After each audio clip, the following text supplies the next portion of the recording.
Southern Fried Podcast News Desk, conservative and Christian news brought to you each Sunday night at 9 p.m. Eastern Standard Time. We will be covering news that affects America and you. From politics nationally and to the state level, we will discuss topics that are breaking each week and get your input as well. Join us each week for news from a conservative and Christian outlook. God bless America and God bless you. And we are here. Welcome to the program. I'm Dave, your host, with the SFP News Desk, Christian and Conservative, or Conservative and Christian, however you want to say that. We are those things, and we are glad to be here. Last week was our inaugural show. We looked at some news about the election. We're going to do that again tonight. I've got some overlays I want to put up. Some I'm going to just reference. And then in the second part of the second hour, I want to look at the electoral map. And this was, I wouldn't get, this just kind of gives us a picture of kind of maybe sort of where we're at. There's things that we kind of know, and I agree with some of it, and some of it I may not, but I think it's pretty close. And of course, we are, very, very close to election time. Time is growing close. There's still time to register, I would say, in every state.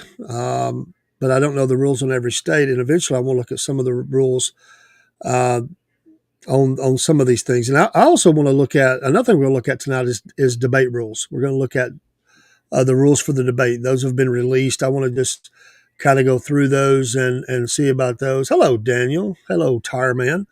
Appreciate y'all being in here.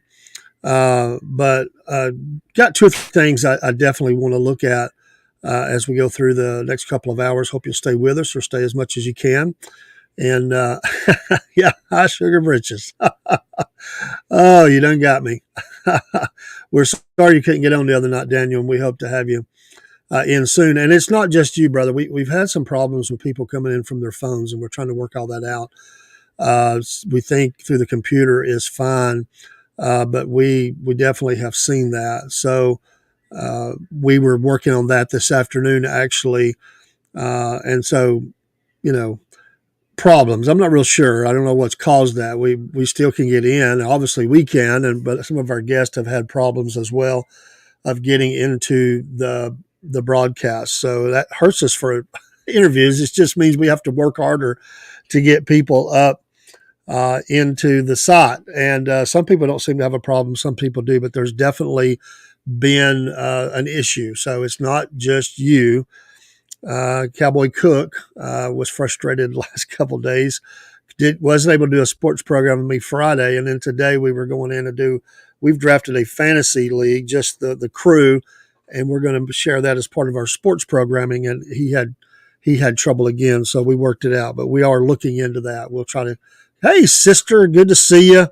Hope you're doing well. There's another voter here in the state of Georgia, her and her husband. So 64 days. I was looking it up here. I want to make sure I had it right. 64 days, 3 hours, 55 minutes, and 45 seconds. As I say that, it will be election time.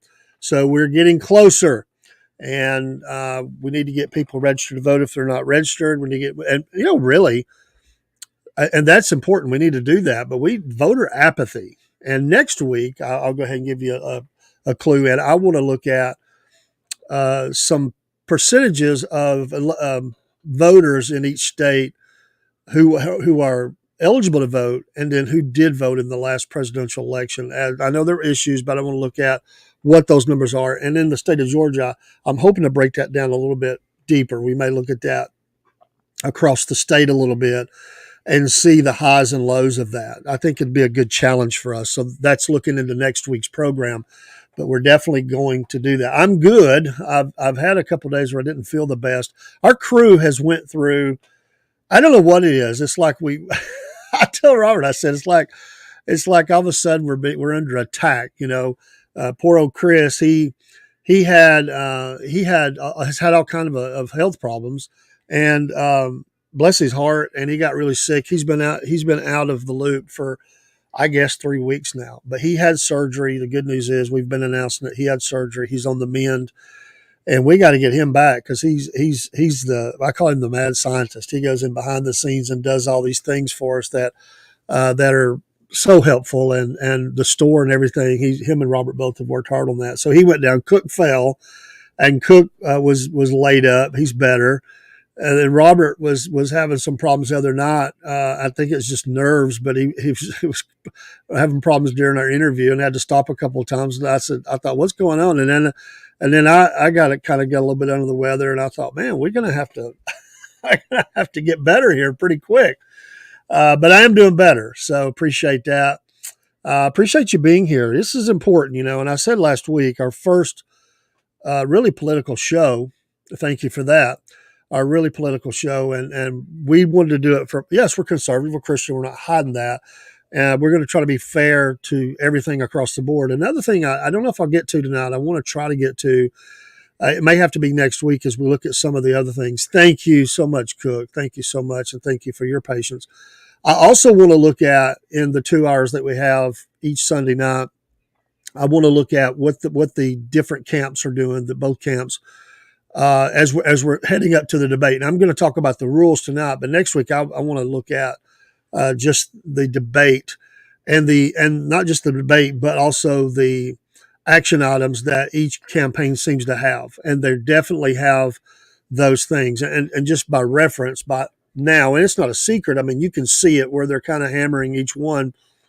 The Democrats are really trying to hammer Trump and trip him up on a couple of major fronts, really three. And I want to dive into that a little bit. One of those being abortion. That's always been a big controversy for them, that they can really try to get people inflamed, and they look for any way they can do that. This project thing that they keep promoting, and he's denied he's a part of it. Other people, there's been that. Then, about some of the, obviously, taxes and, interest and stuff like that. Well, now we got the latest one. We've got the Arlington controversy. that they went to Arlington and they disrespected the soldiers. I mean, it just goes on and on and on.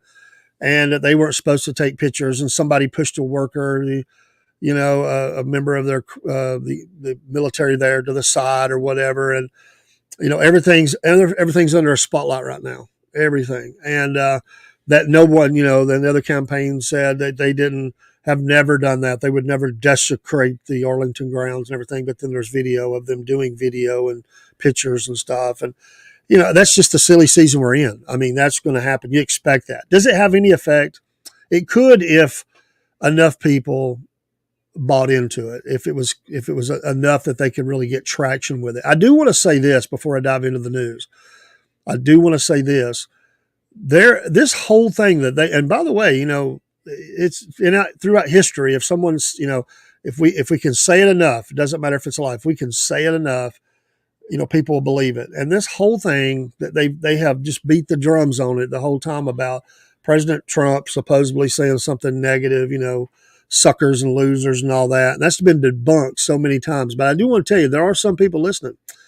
And I read quite a few individual soldiers who said that they're not voting for him because of that. That he discredited the uniform and the American military, and other military members are trying to tell him, no, that's not true. But they're out there now. How many of them feel like that? It's not a mass amount, I wouldn't think, but there are. It has had an effect, and there are some that said this is. I honestly don't think their vote was ever for him. I think it's just a way to say that. But they're joining in this chorus of people that says, "Oh, he did this, and we're now gonna vote for Kamala because of that, because we would never vote for Commander in Chief who disrespects the military." Well, I'm going to tell you, my friends, you better look back through each administration. You better look at who did and who didn't desecrate the military, who treated the military disrespectfully, and just go back. By the way, those stories always get out. And go back and look at the previous administrations and see who was really respected by the White House staff. They are, a lot of those staff have been there for decades. Eventually they retire, but like chefs and people who clean and all that, the Marines who open the doors and salute, and umbrellas and whatever else. Listen to those stories, and it'll tell a tale. Because I'm going to tell you, I don't care what's on the camera. I don't care about the camera moment. I will say, you find people when they're not in the spotlight and watch how they treat people, and that'll tell you a lot about their character. And I'm not even throwing names, but I can tell you that even though that's a tight knit group, and they have to be careful what they say, those things get out. And I don't have knowledge of throughout all of the presidential history or nothing like that, but I can tell you over the last, I'll say, 30 years of presidents and their families and their spouse and first lady. I can tell you that it's pretty well it's pretty well known. The knowledge is pretty well known of how they treated the staff. And might I say, those stories have already leaked out on the Democrat side with Kamala and how she has treated her staff. It was way out there, way before that they put her forth to be the candidate for president of the United States. Those stories were already out there in mass that and you can go back and look, she lost a lot of staff. Pretty hard to work. She's not the only one. There were some others, and some of them are not in politics now. Some of them are even deceased. But there's some legendary senators and representatives, and yes, even into the White House or in the vice president. There are those who have treated those people less than human, and that tells me all I need to know. It's like when you're trying to find you got a daughter or granddaughter, and they're going to date or whatever. And I tell mine all the time: watch how a man treats his mama. If he treats his mama bad, what do you think he's going to do to you? So look at how people treat those who serve them, and you got to sit back and watch, and those stories will always come out. So there's nobody perfect, but I will say this, I mean, talk is always going to leak out. And yeah, some of it could be manipulated, but I think it's pretty well common knowledge. I mean, even stories are written in liberal news about some of those things. Sorry by myself, so I have to get a cup of coffee or a drink of coffee or a soda or something. We do that. You bear with me. We'll run a few commercials here in a bit. Let's get to a little bit of news. I don't have a ton. I've got just a few articles that I really want to look at tonight. I just popped up a few and kind of looking at, and then again, the second hour, I want to look at the electoral map. So let us get moving here before we run out of time in this hour. And again, thank you to those who are in the program. First one I wanted to look at was this one that just dropped. The 15 dead, 7 U.S. troops hurt in raid targeting suspected ISIS militants. So while all this is going on this over on this side of the ocean around the world, American service members are engaged. Israel's engaged in fighting terrorism, and I know there's controversy there, but I will say that. When you look at, the work of the military goes on. There are those enemies that are out there. And so 7 American soldiers were killed this week in a raid targeting suspected Islamic State militants, ISIS. Remember President Obama would always say ISIL. Go back and research that a little bit why they said that. But anyway, I digress. In western Iraq, according to CENTCOM, the United States and Iraqi forces conducted a joint raid that killed at least 15 people and left 7 American troops injured. It is unclear if the mission resulted in civilian casualties. Got to clip that a little bit at the end. This is a town hall article. We always want to highlight that because this is a time where our enemies we're trying to stop, bombings and stuff like that. We've had troops that have been killed in bombings. There's not been a lot happened about that. It just makes you wonder who's kind of running the show. Maybe some of this is retaliatory or trying to stop those groups. I don't have a direct link right in, but I do talk to some military people who talk to military people. Sometimes you can get some of the things that are not being reported. But some of these things they don't even really talk about anymore. So on this program we're gonna talk about that. We want to look at that kind of thing. So sad to say, our heart goes out. We do our Veteran of the Week every Saturday, and the cost of freedom is high. It is high. And that's why we need to take part in preserving freedom and voting and everything else, because the cost is very high. Our sons and daughters give their life that we can remain free. And hey, we love our country and we love our military, and we love our freedom, and it's precious. We want to hold on to that. Last week I talked a little bit about polls too. I thought this was interesting. I don't really like polls. But I do want to say that Rasmussen does a pretty good job with some of theirs. But I like this one because look what it says. Most voters don't trust polls a lot. Count me in that group. This is from, again, this is from Rasmussen. This is their report. As the presidential election season enters its final 10 weeks, many voters are skeptical of whether public polling accurately reflects the state of the campaign. Amen to that. The latest Rasmussen Reports National Telephone and Online Survey finds that just 11% of likely U.S. voters have a lot of trust in polls of the presidential election race, while 46% have some trust in the polls. However, 31% say they have not much trust in the presidential polls, and 10% trust them not at all. These numbers bear out what you hear all the time. And so when I get asked sometimes about polls, and people will say, how do you feel about the polls? Do you think they're accurate? And I'll say, I don't look at them. I think there are. Rasmussen is one that I somewhat trust. And there's another one I may look at some of their stuff later. I did look at Rasmussen on the daily presidential tracker. The numbers are, and I thought I pulled that article up, and I may not have, but it's okay if I didn't, because basically it was just saying that there's basically 2 percentage points where there was 3 before.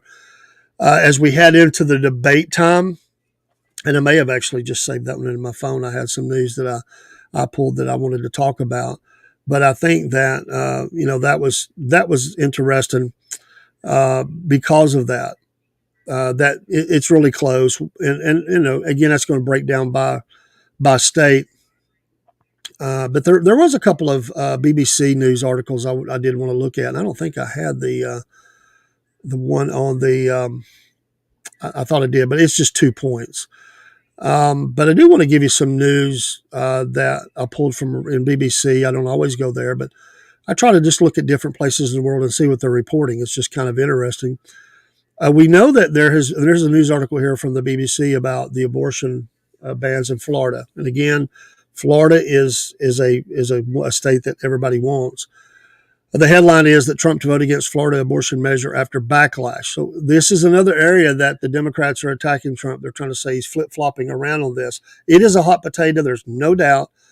And listen, I'm a conservative. Let me stop right here and just state it. You know this. I'm pro-life. I'm a conservative. I don't have to say any more. All right. But you have heard President Trump say in this issue, he's walked very gently. Eggshells, we might say. He's been very clear on much of it, but he has been walking on eggshells on some of it because he's tried not to take too hard of a stand. He's pushed it back to the states. They kept it off the federal level. Of course, people that are trying to wreck his campaign don't like that, so they're really trying to get in the states and hammer him, and they've ran ads. Oh, and by the way, speaking of ads, have you not seen them? I told you last week that everywhere you turned, the money was fixing to roll in, and everywhere you went. Well, this week on YouTube and everywhere I went that I was trying to watch videos, yes, Democrats spending tons of money every time, every ad was Kamala. Every single time. I think I saw one Trump ad. Those will pick up, but they have, hundreds of millions of dollars, and those ads are going to roll, and it's going to inundate our lives through the election. And so we're there, and I'm sure you've seen them too. I try to block some of them, just say, no, I don't want to see all that, I know who I'm voting for, but they're trying to sway voters, but they have been trying to hammer Trump on abortion because Trump says, listen, he basically kind of a roundabout way said you can't get elected if you take too hard of a stand against abortion. Now that's not going to play well with very conservative voters, and that is true, and they know that, and so they're trying to turn those voters against Trump. I don't think that's going to work. I think they'll work on getting President Trump elected, and then try to make gains there. But he has sort of wavered a little bit, his messaging, and I said this back before we even did this program, when I was talking with Rob, and we did a couple of programs where we talked about some politics, and I said that the President Trump really both sides, but I said that President Trump needed to work on his messaging, and they have a lot of people that advise them. They work on this stuff, they practice speeches, everything they do, but there's times when you're going to be caught in this, and it's going to be hard, and you get caught, and he is walking a tightrope there a little bit. I hear you, Tar Man.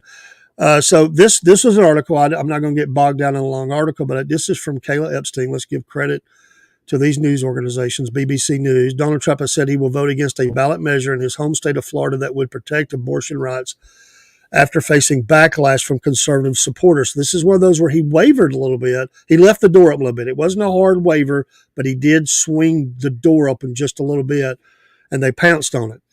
And so then there was a backlash. The former president's announcement came one day after an NBC News interview in which he appeared to support the measure, a statement that caused anti-abortion activists to openly criticize him. On Friday, Trump told Fox News that he still thinks Florida's ban on abortions after 6 weeks is too strict. So see, there is a difference. And let's face it. Let's face it. Trump was never a pro-life person. I don't know his heart entirely, but he come from the other side, and he has swung that way and somewhat, but he is never going to be the candidate that is all the way pro-life. He's never going to do that, and you can either accept it or not accept it. He's not changing. We know that, and so he's trying to walk. Of course, it's the election time. He just wants to get through that. He said, "You need more time than 6 weeks," Trump said. "I've disagreed with that right from the early primaries when I heard about it." According to the BBC, this is their writing. He then falsely alleged that Democrats in the U.S. supported allowing abortions at any point during a pregnancy, which he used as his explanation for deciding to vote against the ballot measure in Florida as a voter in the state. Abortion laws vary widely in states across the U.S. That's true, but procedures after 20 weeks of pregnancy are rare. Here's some manipulation in the story here. I'll say it. I'll call it out. And are often related to anomalies and threats to the mother's life. Actually, this is where that's why I want to stop right there, because I'm not going to get into their definition of BBC of what is going on about abortions in America, and everybody tries to fuzzy math this stuff about what's the real story. Nobody's going to change your opinion but the Lord. I mean, I'm not going to change it. You either are or you're not. You either believe in partial birth abortion or you do not. You either believe in all these different procedures and things. And so I'm just presenting news. And this is a hot potato for him. I'm pro-life. I'm telling you where I stand. And I'm always going to be pro-life. And so anyway, we'll move on.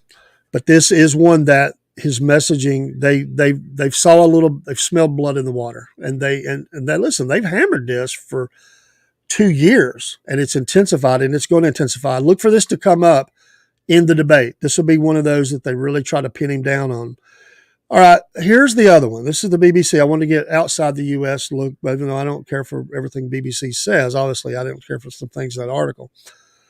But here's the Arlington Cemetery worker pushed aside by Trump aides, according to the Army. An Arlington National Cemetery employee was abruptly pushed aside. Notice how they said that, abruptly pushed aside by a member of President Donald Trump's campaign staff while trying to warn them about filming at the burial site for military members, the U.S. Army said. The official was attempting to ensure Trump and campaign staff participating in a wreath-laying ceremony were adhering to rules which clearly prohibit political activities on cemetery grounds. This incident was unfortunate. It is also unfortunate that the ANC employee and her professionalism has been unfairly attacked, a U.S. Army spokesman said in a statement on Thursday. The Trump campaign denied the allegations, said it received permission from families of fallen service members to film.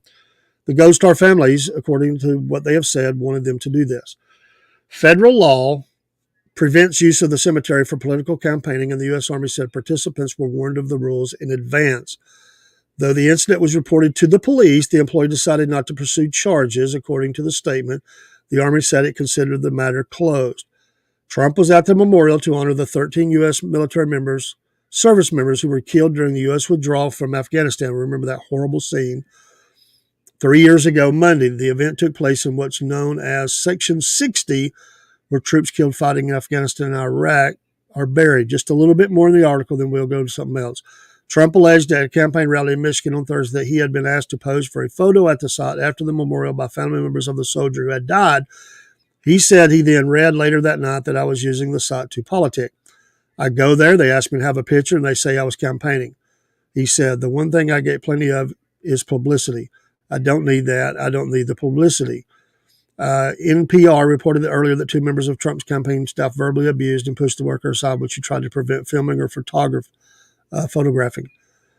Defense officials told CBS, the BBS News partner, that some Trump campaign staff were unprofessional and both verbally and physically aggressive toward the cemetery official. So the campaign, I'm going to skip down a little bit. The campaign did share some footage of the visit on social media on Tuesday, but the alleged altercation was not included, of course. So anyway, this will be used in the hundreds of millions of dollars. This will be used in their messaging before your YouTube video and stuff. That's already out there, and this is going to be try to be used as a divider. I mean, you expect it, right? And this is the balance. This is the balancing act that goes when you're running for office. Yes, Tarman, there's a lot that is left to be desired on the one, and it can be very ugly. And I'm sorry, I'm talking in code here, but we're talking about some social media sites versus others, and so I don't want to really bring that up on stage. But I do agree, and if you use many of them, you'll have things you like and things you don't like in some. So yes, so let's go back. I'm going to go back to my news here, not on there, because I'm going to do the electoral map here in a little bit. So those are those two. Now, this is from Town Hall as well. We know that there were some bodies that were just discovered of the hostages, and they were obviously bodies. They were deceased. They had been murdered. By the way, some of the liberal news media is saying they died.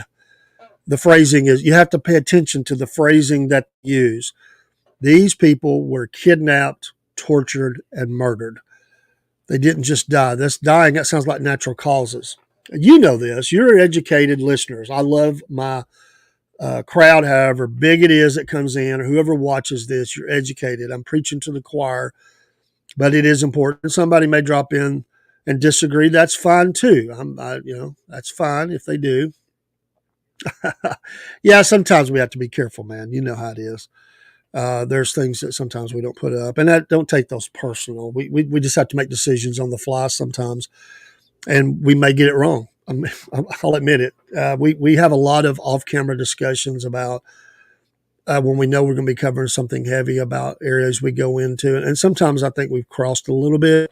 We have to be careful with that, and so we're not hiding anything. It's just sometimes you have to be careful because you can get struck.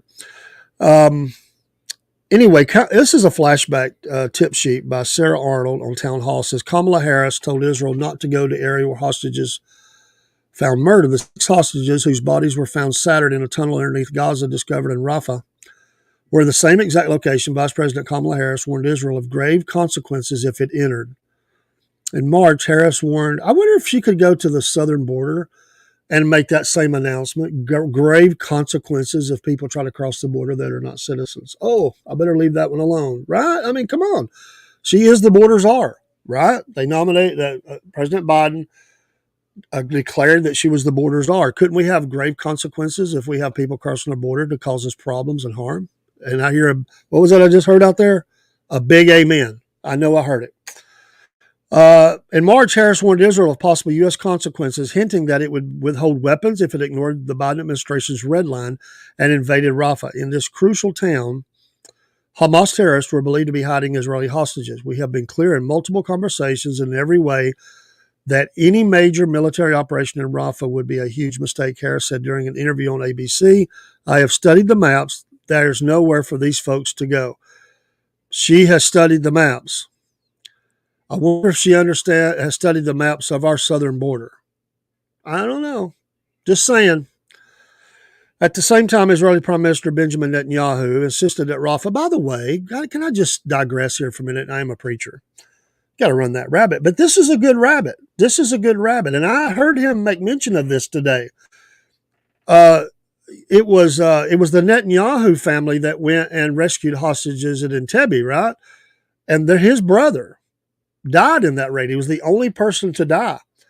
Go read about that. There's been movies about it, books about it, of what they did. Israel's good at this, and they put a lot in it. They put their lives on the line to go get their people. Absolutely. Who else is going to do it? Nobody else is going to do it for them. They got to do it.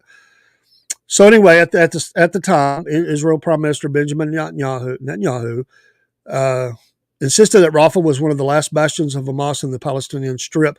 He suggested he would send troops into the region with or without the Biden administration's blessing. Now, can I just give an amen? Amen to that.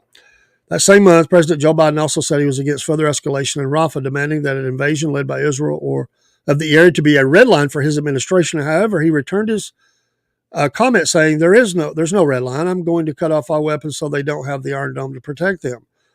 On Saturday, the bodies of 6 hostages, including Israeli-American, by the way, pick that up, Israeli-American, an American citizen who's been missing this whole time. Where's our outrage? What have we been doing to see American hostages released or bodies recovered? Israeli-American Hirsch Goldberg, Poland, were found in Rafah, killed by Hamas terrorists. The Israeli Defense Forces, IDF for short, said the hostages had been held for nearly 11 months. According to our initial assessment, they were brutally murdered by Hamas terrorists shortly before we reached them. IDF spokesman Rear Admiral Daniel Hagari said Biden demanded for Hamas leaders to suffer consequences and vowed that they would pay for their crimes. Oh, we fear that, right? It is as tragic as it is reprehensible, Biden said. We will keep working around the clock for a deal to secure the release of the remaining hostages. I'm feeling spiffy tonight. Can I just say it? You're not doing anything, and you're not going to do anything. You're on vacation. You're on the beach. By the way, I know I say by the way a lot, but it pops in my head. I have to say it. There was a wonderful pit. This came from a liberal. I'm not going to say the name. I saw this on X, and there was a liberal who put a picture up of Biden on his phone and said, "Look at him. Even on vacation, he's working hard to lead America." Do you really believe that? Or are you just trying to get somebody out there to believe it? That when he picks up the phone and that phone call was definitely leading America. Some said, well, maybe he's ordering ice cream or, whatever. Don't know the context of that phone call. And I think if he really wanted to work hard to lead America, he'd be in the Oval Office, right? Just saying. I'll say it. Amen, Tar Man. Yeah, let them do their thing. Well, it's funny, isn't it funny? And I know there's people on both sides of this issue, and people that I'm sure that maybe I'm friends with. Who knows? Isn't it amazing that Israel's always one that goes over the red line? Where's the red line for the others? Oh, wait. Where's the official red line? Where's the red line for our enemies? Where's the red line for the kidnapping, torture, rape, murder of American citizens? Where's the red line? But Israel, you get a red line. We know what it is. It's politics. They don't want the trouble. They want peace in the Middle East so they can brag about everything that's going on. They're getting pressure from the other side. I get it, but it's disingenuous to get out in front of everybody and say, well, Israel needs to rein in the terror. I mean, they can't keep going. The lives are being lost. Well, yeah, but why? Why are they having to do it? Are we just going to give up on the hostages? Are we not going to try to get them back? Oh, we're going to negotiate. How'd that work for you? Negotiate. You can't trust those kind of negotiations. So a little harder tonight from Dave. This just fires me up. We're getting close, and we need great leadership in this nation. And no president is perfect, but we need leadership that's going to lead us out. One more from BBC that I pulled. And I guess if you have one on one side of the issue where it's kind of causing you controversy, you go in the same state and you get on the other side and you get people for you on another issue. BBC as well. Dear Bill Jordan is the writer, the journalist of this article. The headline, Trump signals backing for Florida marijuana legislation. Donald Trump has signaled that he will vote in favor of legalizing marijuana for personal use in his home state of Florida ahead of a ballot on the issue in November. The Republican presidential nominee wrote on his Truth Social platform that voters were highly likely to approve the measure, whether people like it or not, and therefore it should be done correctly. The former U.S. president's stance puts him at odds with other senior Republican figures, including Florida Governor Ron DeSantis, who has argued that legalizing recreational cannabis use would be bad for, quote, be bad for quality of life, unquote.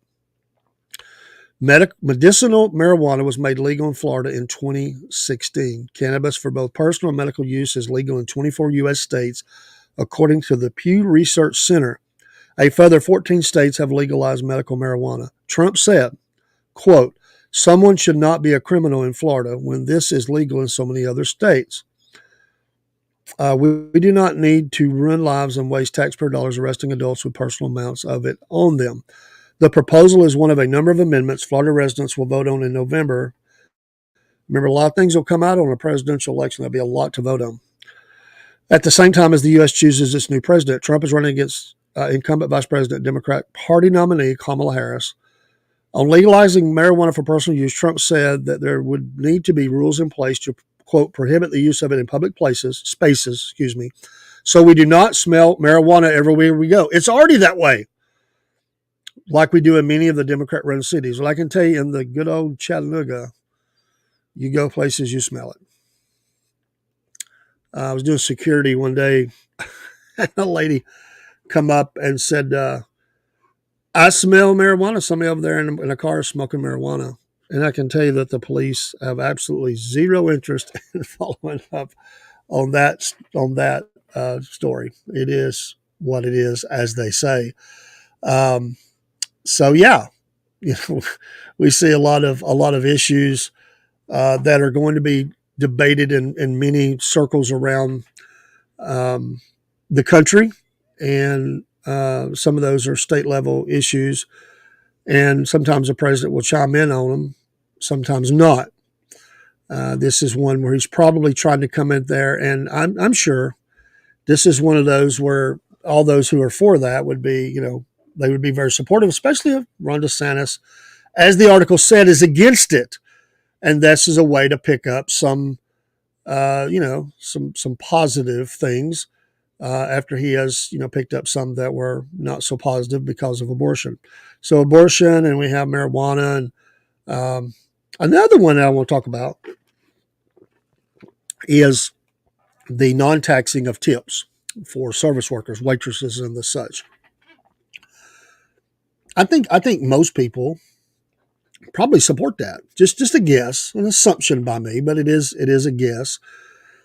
That is possibility of probably being really supportive. Well, even the Democrat side made mention of it. But I read that in California, Republicans put forth a bill or an amendment or whatever it was, I guess, to stop taxing tips for those workers, and California Democrats stopped it. Now, I don't know what was all in the bill. There could be things that might come back. I don't know. I'm not in Cali, and if somebody's there and can comment, and I'm going to look a little further into it. But every state is dealing with this, with some of these issues. But this has been a positive one. He said he would, he would stop that. So again, that's a feel good one. People that don't make a lot of money and giving them more in their pocket, and you look for stuff like that as an elected leader, that you can come in and you can make an impact on a large segment of society, and they go, yes, thank you so much, Mr. President. And and of course others don't want him to. They want to steal his thunder, and whether they would really want to do it or not, they try to do that. I mean, it's like when you heard the who was it? I forget the name, but one on the Democrat side said, we want to make America great again. do you feel like falling out of your chair sometimes? I mean, when they say stuff, you have to pay attention. You have to watch the scorecard. And one of the things you got to remember in politics, sip of coffee first, never forget what they said before, because politicians will change with the wind. If they could be dead set against something, but they'll steal an idea for positivity, to kind of ride the coattails in on something, make it seem like they're a part of it too. But always go back to what they've said. I think I said it last week, and I want to say it again because he's just a great example of it. Whether you like Alex Jones or not, not the point. All he does is tell people what people have said for the most part. Now, some of the stuff he's done has been his own, but he says he's researched, and in most cases, he provides the receipts on that, where they have put it in print. They show the video, the audio, whatever it is, usually video nowadays, that they said something, and they go back and point that out, and they try to say, "Oh no, we're against that. We're not for that." I got to give the CNN correspondent or a journalist who interviewed Kamala and her vice president Walls. She really stuck him pretty hard and put him to the wall about this stolen valor, where he tried to claim he was in the military as a National Guard. He did some things there for a number of years, but he claimed being in the battlefield, the stolen valor they talked about. She presented it out there. He totally ignored that part of the question, went totally another direction. Got to give her credit. She brought it back, surprised at that. And I don't know, Kamala looked a little worried as she always has the weirdest expressions anyway, but she looked a little worried. She looked a little nervous how he was answering this because this is a problem for them. And I'm not going to say a great problem because the people going to vote for him are still going to vote for him. But there might be those in the middle, the independents, the undecideds. Something like this can if it hurts him, it hurts her. Of course, they would dump him like a hot potato if he became too hot to hold right there. I mean, he's a running mate. He's not running for it, but it would be hard. It would be bad at this time to do that. But it could happen. I'm not saying it will because I don't think it will, but could it happen? Possibilities always there. But he tried. He got a little angry, a little defensive, and tried to redirect it a little bit. Got to give the CNN journalist credit. I don't say that often. But you know what? That's important that you try to get a straight answer. And I don't care which side it is. You know where they're going with it. You got to be ready to answer those questions. And if you run from that thing with your little legs as hard as you can, and you just throw something out there that sounds like a bunch of mishmash, you need to be called on it. And I would say that for President Trump as well. Be very clear. They always talk about this word, quote, transparent. Well, there's not a lot of transparency sometimes. And so they need to be transparent. They need to be clear on where they stand. But they're always hedging because they know their enemies, the opposition, is going to run ads on that with the hundreds of millions of dollars that they have to do that with. And both sides are doing that and will do a lot more of that. So they're looking for, it's kind of like if, we just had a great Saturday of football, and I don't know what's going on in the game tonight. I guess I could pull that up. I'm here and I'm glad to be here, but I'm not watching that college game. So I'm just curious to say who's winning that, because that was the last college game of the, and it is tied up 10-10. LSU has the ball in the third quarter, kind of just early in the third quarter. So very nice. I thought it would be a big game. And I think if I remember out of my sports program, I did pick USC, although I'm not against LSU at SEC. I'm a Dog fan. So a little bit of moment of sports there in the middle of our election. I did see that. I think, Tarman, I'm going to put that up because I did read that, and I think that's good because these are the kinds of things. Sometimes it backfires, right? Mark Cuban polled 800,000 people and asked if they wanted Trump or Harris to raise their kids. And over 70% said Trump. And he does hate Trump, and he's actively campaigning against him. Sometimes they do things and it backfires, blows up in their face, so to speak. And they they get caught, don't they? They get caught flat-footed, as they say, and the other team's running for the touchdown. So you'll make a little football analogies here that and both sides do that. They're looking for that little crease, that little cut that they can drive into, get a wedge, and try to divide voters and confuse them and just have some talking points. I did want to go to the rules before we run out. I've got a little time here, and I might do pass the break a little bit too, because I don't want to rush this. And I meant to put this up on the screen, so I do apologize. Forgive me. But you can find these online. And I just pulled these down. And these are the rules for the ABC News presidential debate rules and format. So let's run through some of these. And if I get done, I get done. Then we'll have a break. And then we'll go to the electoral map in the second hour. All right. Here's the electoral rules. Debate will be held in Philadelphia at the National Constitution Center at 9 p.m. on Tuesday, 9/10. One day before, right? 9/11. Interesting. So a week from Tuesday. Event space will be available for all staff and candidate walkthroughs on Monday, 9/9 and Tuesday, 9/10, and will be scheduled in advance. No audience. It's part of your debate rules here. No audience. I wonder if you like that or you don't like that. The audience. I think it should have an audience. If we're going to be transparent, why no audience? Anyway, it's one of the rules. VIP hold rooms for immediate family members. Staff hold rooms on site and at the media file spin room. 2 seated moderators. Here's your moderators for the event. If you didn't know, David Muir and Lindsay Davis of ABC News. I'm real familiar with David Muir. I'm not as familiar with her. I'm not saying she's not qualified for this. I'm just saying I'm not as familiar. I don't watch the 3-letter networks very often, but I've seen his work. Who will be the only people asking questions? I'm glad of that. I kind of feel like, let me just stop here for a second. I kind of feel like those questions that they go to Bob, who's in Ohio. It's always Ohio or Wisconsin or Pennsylvania or Florida. They always try to get some place like that. Bob in Ohio. And I kind of feel like those, they're trying to get that, give a voter a chance to ask a question. And they'll usually say something like, Bob is an independent voter or an undecided voter, and he's not sure who he's going to vote for. And he voted for so-and-so in the last election. Well, Bob, let's hear your question. And I kind of feel like some of those are plans. So I'm kind of glad that it's really just them two. And I think that causes problems. Myself, if it did, it's not huge, but I like that it's just those two. Now, this is interesting. 90 minutes of debating time with 2 commercial breaks. Obviously, those will run for a few minutes because you're only having 2 in 90 minutes. But still, that's a long time to be debating.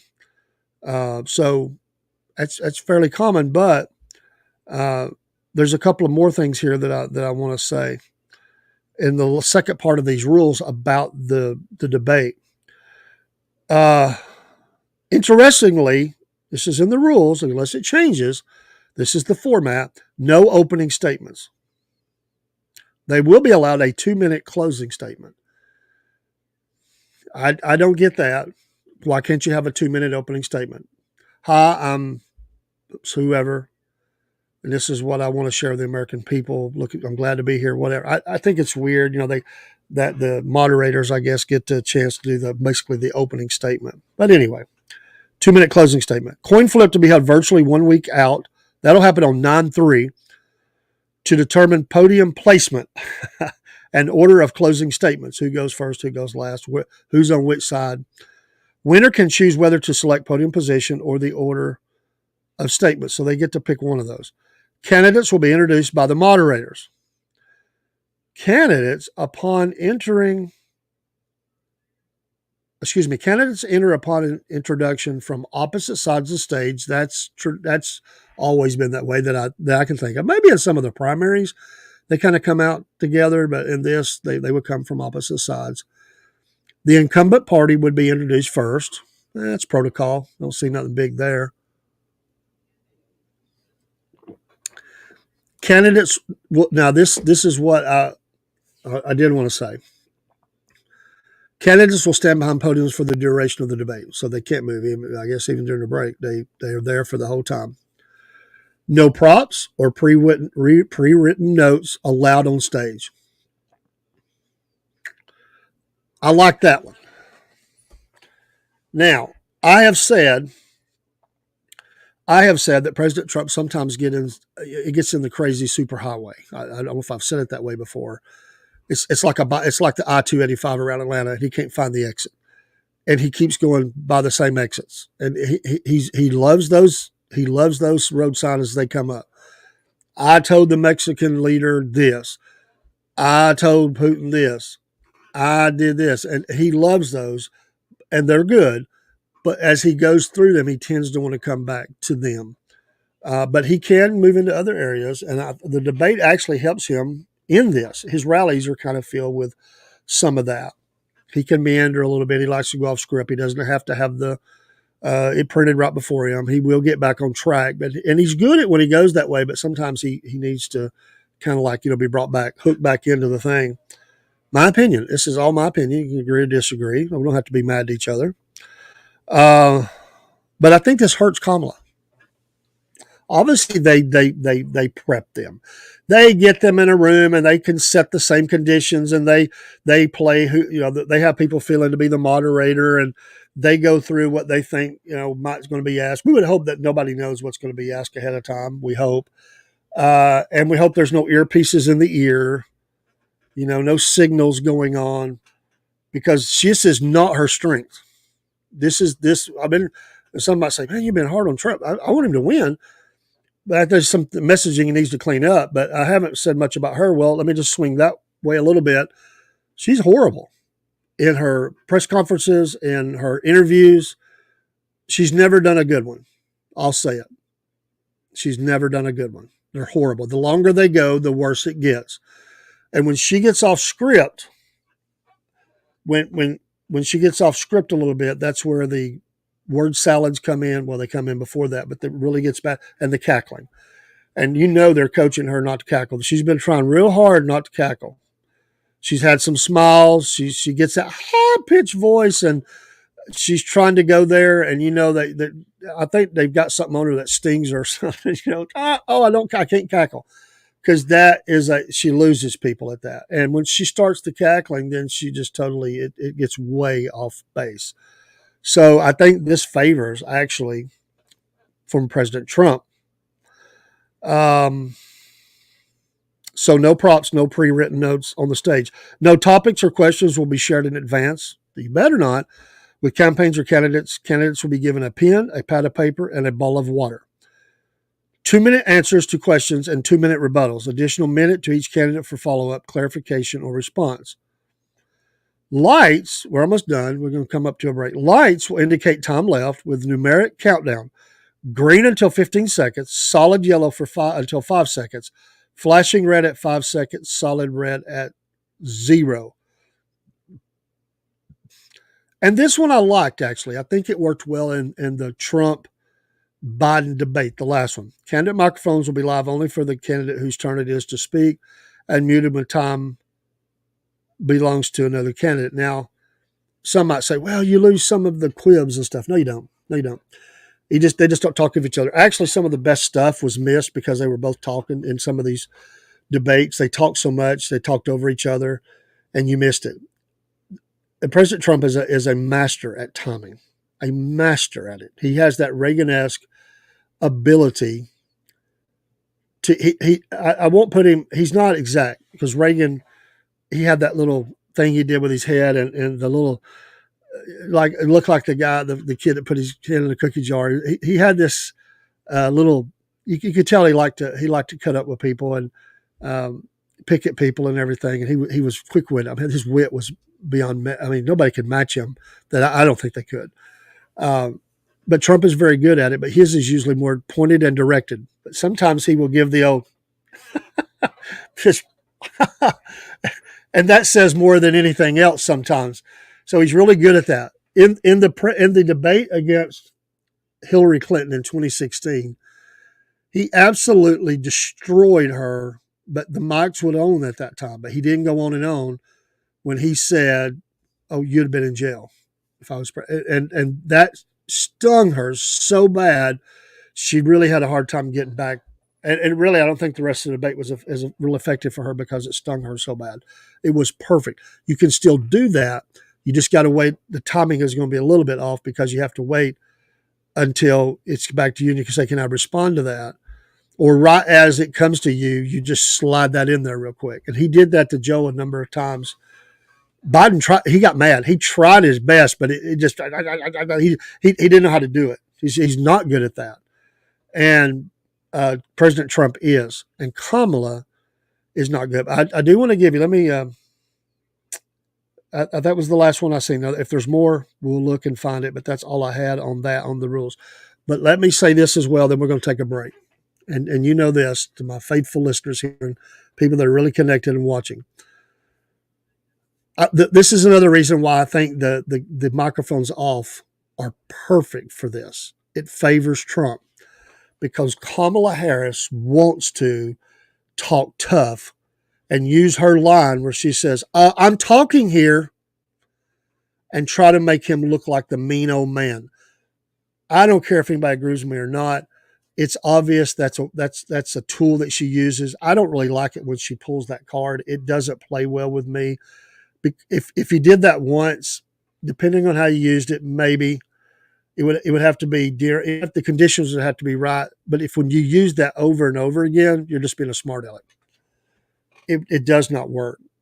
Now, there's support of hers that's going to clap, and yes, she's telling him off, but it won't work in this because the microphone's not going to allow her to do it. And that is a big plus for President Trump. So, yes, you slide me thoughts about that. I think that's interesting. All right, we're going to take a little bit of a break here and run a little bit of commercials. Thank you for staying with us. And we'll come back. We're going to pull up the electoral map, and I want to spend the bulk of the time talking about that. And if we get run out, quit talking about that. We'll talk about whatever until the end of the program. Thank you for being here. And first hour is in the books as we go to our commercials. Thank you so much. We appreciate you again for all you do to be here for us, and we couldn't do it without you. We'll be right back.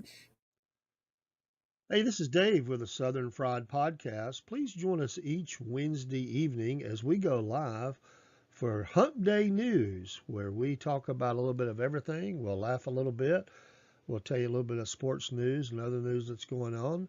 Each Wednesday evening at 7 p.m., join us for the SFP Hump Day News live. You're midweek, making your way through another work week. Join us, and we'll try to make you laugh a little bit and keep your day a little brighter.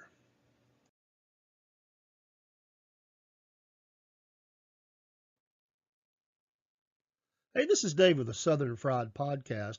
You know, one of the favorite things that we do is sit out on the front porch with a glass of sweet tea and just talk about whatever. That's what you do on the front porch. Wave at the neighbors as they go by, or even a stranger. We're friendly people, and we like to just talk about whatever. You never know what Rob and Dave are going to talk about on the front porch, and sometimes Chris joins us, and then you really don't know what we're going to talk about. We'll laugh a little bit, we'll shock each other, and maybe, just maybe, you'll join in with us and chat with us on the front porch. Join us live for Front Porch Talking each Friday night at 7 p.m. That's your friends here at the Southern Fried Podcast.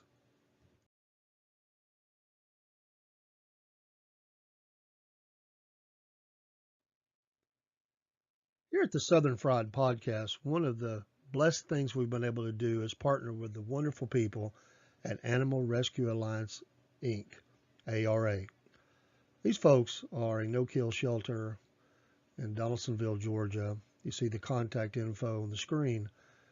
And these folks would love to have you come adopt a dog or a cat. They have folks that come from all over the United States, not just the state of Georgia. They're great folks. It's been a wonderful partnership between Southern Fried Podcast and ARA. And we've been blessed to meet some of the folks that have adopted animals from ARA. Also, we've been able to encourage people to donate and volunteer. They encourage volunteers that are in the area, and they're just wonderful people. We'd love for you to contact them, meet them too, go on their website, see some of the animals, and we know you'll want to partner with them too by taking a dog or a cat to their forever home. Join with us, the Southern Fried Podcast, in support of this great work of the Animal Rescue Alliance, Inc., ARA. We know you'll be happy you did. I know we are. Hey, here at the Southern Fried Podcast, we've got a new morning show. Well, it's actually the same show, but we added a day.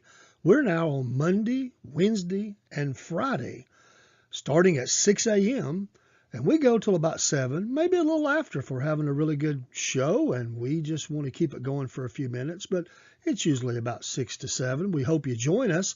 And as our tagline says, nobody really wants to get up, but since you're up, grab a cup of coffee and join us. Hopefully we can get you started on your day talking about a little bit of sports or news, have a little laughter.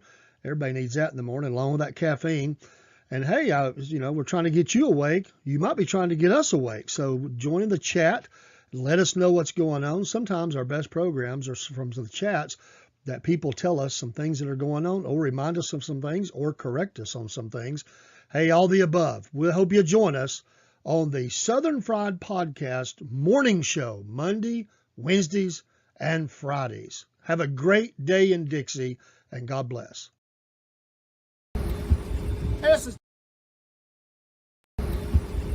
is Dave with the Southern Fried Podcast. As part of our Main Street program, we're highlighting businesses in small-town America. This week, we're interviewing Angie from Angie's Decatur Diner. Tune in to hear her interview. And we had a lot of fun with that interview. It's a great interview. That's just a promo for it, but we wanted to run that and continuing to have you support small business. If you're in the Decatur, Tennessee area, stop right there in the main part of town. Can't miss it. It's right on the main road. And visit Angie. And hey, that meeting 3 is $7.79. That sounds like a deal to me nowadays. I mean, I just ran the kids through a one of the chains. They wanted something from there, and one of them had some money, and my granddaughter, they both wanted the same things, and those things were $13 a piece. So for almost, I mean, her prices, you could almost get 2 of those for one, not quite, but hey, I appreciate her trying to keep the line on that. And along with what we were talking about earlier, let's make sure we're tipping those folks like we should, right? I mean, let's do the right thing with that. I think most people try. It's a tough time. I get it. It's tough, and let's try to do right by that. Let me look and catch up here on that. Look at a couple of comments here. I think that's worthy of it. Kamala don't have any offense, so she's always on defense. Bad defense, but defense, and she isn't going to like someone controlling her speaking. Microsoft probably will wreck her. They're going to coach her. They're going to prep her really hard. I'd say early she'll do okay because they're going to try their best to make sure she looks good. But if she gets flustered and I tell you, Trump's a master at it. If she gets mad and she will get defensive, it could. And you'll watch the moderators will try to rescue her. I can guarantee it. I mean, look where they're from. But yeah, hey, I know you get so aggravated watching this stuff. Watch a debate. Watch it for nothing else, for body language. If you don't even want to listen to what they're saying, put it on the scroll, where you can see the words and turn the sound down so you don't have to hear her voice or whatever. And just watch body language. I love that. I love that people that study body language and how people do. I just think that's great. There's a great meeting.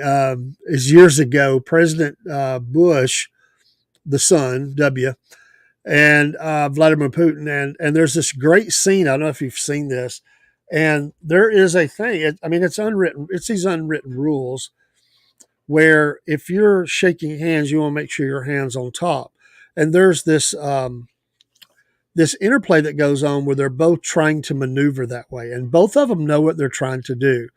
And, people are trying to put them together for the handshake. There's also another one, and this involves Middle East peace. This was Bill Clinton. Was it Bill Clinton? I think it was Bill Clinton. Yes. Arafat and who was the Israeli leader at the time? Oh, I know it. I can't think of it. But anyway, he's trying to get them to go in for further talks. They've been out in the garden and they do a little press conference. Well, Clinton probably didn't have a clue about this, to be honest. But in the Middle East, you don't go in the door first. And neither one of them wanted to go. They kept trying to push the other one in. And so Clinton's trying to push them in. Same way they did when they tried to bring them together. But there's a lot of code in that. I had read one time from one of the military leaders of Iraq, when Saddam in the first Gulf War, and he sent his general out there to to agree to the terms of the surrender. He said, I really don't care. He said, but there's one thing you're going to do. You can agree to everything. He said, one thing you will do is he gave him his pearl handled pistols, double pistols he wore on his side. He said, you will wear these in. You do that or don't come back. And everybody knew those were his pistols. And that was a signal to the country, I'm still in control here. I'm still winning. Even though we blew his military away, what he wanted them to know was, I'm still in control. So the body language is important. The phrasing of things is important. Look to see who gets defensive, flustered. Look for the gotcha moment where the other one can seize on it. Those are nothing debates for. It's a cat and mouse game, right? Back and forth, back and forth. It can be monotonous to listen to. I think there'll only be one debate. I don't think they're going with two. I think they also have to do this. I could be wrong. I think they've said they're going to schedule more. They said that the last time too. What happened? So we'll see. All right. Let's move on. And I want to pull up the electoral map. Now, that's going to cover me up a little bit. That's okay. Now, I know that's kind of hard to see. I was trying to get everything on the screen. Now, this is just kind of where they believe things are right now. So don't sweat the 226, 219. Nobody's a winner until they get to 270. But I just wanted to put this up of kind of looking at pre-election, kind of where they believe, they being, just people that put these things together, kind of where color-coded, kind of where it stands. Of course, blue, Democrat, red, Republican, and then you've got some contested races there. It's a toss-up. You've got some that are likely one way or likely another way. So you can see that. When we look at the left coast, obviously, we don't have a surprise there, correct? I'll get to Nevada and all that in a minute. Or Nevada, Heather. Don't let me forget, Nevada. So we see the top three, there's three states on the extreme left. California has a lot of electoral votes. It's a big getter. So that's one that the Republicans and conservatives always have to overcome. They always lose the state. They're gaining ground in that state, but come on, they're not going to win that state. There's a lot of people wishful thinking out there that thinks that there's enough people switching California it's going to turn red. It's not going to turn red. It's not going to happen. That would be great. Not going to happen. So we see those, and then we go up in the extreme north east, and for the most part, solidly blue. And then in the heartland, we see all the red. And then up there in the top, that's one of those that, a lot of these states, Minnesota's kind of weird about some of their things, right? But yeah, you get in, Illinois has been very liberal for a long time. And so we see Colorado, New Mexico, no surprises through all of that. No surprises. But here's the thing. Look at the electoral votes just in those I've mentioned. 12, 8, 54, New Mexico, not many, Colorado, a little more. But look at, North Dakota, South Dakota, West Virginia, and all that. Not many there, right? And you already got 54 over here, so that's hard. So when you get down and you look at we'll get to the toss-ups in a minute, but you see some that they lean that way. There is, of course, don't forget about Hawaii and Alaska there. But no surprises. No real surprises. But Texas, as I was saying, Florida, they've been states that have been won by both, especially Florida. I don't know about Texas, but there's a lot, of course, what's going on in Texas, as in Arizona, California, right? Illegal immigration, people coming across in mass droves of people. And, the fear is that somehow they're going to allow them to vote. Now, I'm not going down that road, but I'm saying I understand it. They got to make sure these things are accurate. Then you get on over there more towards where we're at.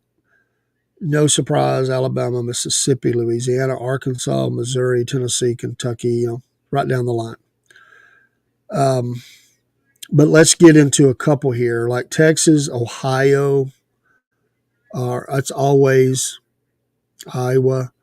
You get into Florida, South Carolina. Even they lean that way, although they think they could probably, maybe make some votes. But this pretty much goes. We would hope that Florida is going to go conservative. And Texas, obviously, that's a lot of electoral votes, and that helps to bring along. By the way, you see the totals at the top. The reason is that you're still overcoming that. So let's say that all of those are red, and all of those others are dark blue, and they take them. That's West Virginia. All that, I'm not surprised at any of that. I'm not surprised at any of it. But I think it's important to look at. And this is an interactive map. If you go to, you can go online and you can see some of these, and you can kind of flip through and do some different things and look at those. So when you get over there, let's go west first. Nevada and Arizona. Now they're saying this is a toss-up. Now we know all the things that happened in Arizona. There were some things that happened in Nevada too, with elections and lawsuits and all that. So I don't know. That would be huge if they swung conservative to the Republican side. That would be a nice get. Predictions, it's hard. I'll go out on a limb and say we get one of them on the Republican side, and the other one's going to go blue. That could easily be both blue, but I don't think you get both red. But it's going to depend on some variables. But these could go either way. And so let's move east. There's a possibility of a one going one direction, one going the other, or both going blue. I don't think you pull both. I don't think. Again, that's predictions. Anybody can do that. I want to save Georgia, so let's come back to that. We get up in there, and and what was we looking at last time? We were looking at, the Wisconsins, the Michigans, the Pennsylvanias, and these are tremendously important. This is where the election on this you could overcome those two out there probably, but you can't lose it. You can't lose these over here, or you need to pull one there if you're going to lose one over here. And we'll maybe in the next show we'll look at some numbers here. Maybe we can look at that. So you look at some of these, some of these that are toss-ups. And North Carolina, I want to come down to North Carolina and Georgia. North Carolina is an odd state. I love North Carolina. Don't hear me wrong. All you people from North Carolina, I love you. Love traveling through the state. But North Carolina can swing blue. It can. It'll surprise you sometimes. And the Democrats really spend a lot of money in North Carolina. Now, I don't know about if it's enough as much as Georgia. I doubt it. They're going to spend a lot of money in North Carolina. So, those are the ones to look at. Of all of these on the map that are toss-ups, I think that the one that intrigues me the most, and maybe it's because it's where I live, but and being here, you kind of look at the home turf more, and you're looking at, where you were at and looking over the last several elections. It's a razor thin majority to the conservatives in Georgia. Georgia is so volatile in this that and both sides know this. There'll be a ton of attention put on Georgia. Already has been. There'll be a lot more because this is a state they obviously want to turn blue. I think it was when Sonny Perdue was elected governor, and it was back many years ago. It was the first Republican governor since around the time of the war between the states, right? Or something like that. I mean, it had always been that Southern Democrat, and it had kind of swung that way. You think of Roy Barnes and people like that. They get out there and they talk the lingo, and good old boys slapping on the back and stumping for votes and all that, and it's effective. Now Atlanta is huge, and those counties around there generally vote blue. There'll be pockets of conservatives, but the overwhelming numbers are blue in and around Atlanta. So that's a lot of votes. So North and South Georgia has to turn out in high numbers of votes to offset that. We've said that every time. Now, this is one of those things I want to look at next week. I want to look at some things of some states. Arizona is one that intrigues me. We might look at that. And maybe a Pennsylvania or something like that. But the bulk of what I want to look at is in Georgia, because I think whoever gets Georgia. I mean, you could say that about some of these states, but if the Democrats get Georgia, Trump loses. I'll just say it. He loses. You can't lose Georgia. Can't do it. You can't. I mean, you can't lose all these toss-ups, or you'll lose. You have to pull. You have to rein them in. This is the election, folks. This is where we're at. This is it. You're not going to change, or most likely are not going to change any of the dark blue. Dark red's not going to change, and probably those that are leaning, they'll continue to lean the way they are, and those will become dark red or dark blue. These 7 states, 1, 2, 3, 4, 5, 6, 7. That is your election. And it isn't it interesting to look at it in that way. It doesn't mean in those states that those campaigns have given up. They're going to work it. There's going to be campaign workers. There's going to be money poured in, because you got to hold on to you got to hold your place. But they know this. Both sides know this. Remember, in 2016, Trump had a formula to win, and he pulled exactly what he needed to do that.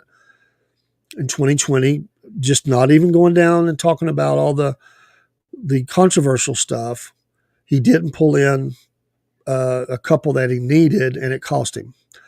Yes, if we want to talk about steal or illegal votes or people should have been on the voter roll, I get that. But I'm just saying, from a pure, just looking at it as states that each side pulls, if he doesn't pull the majority of these toss-up states, he loses.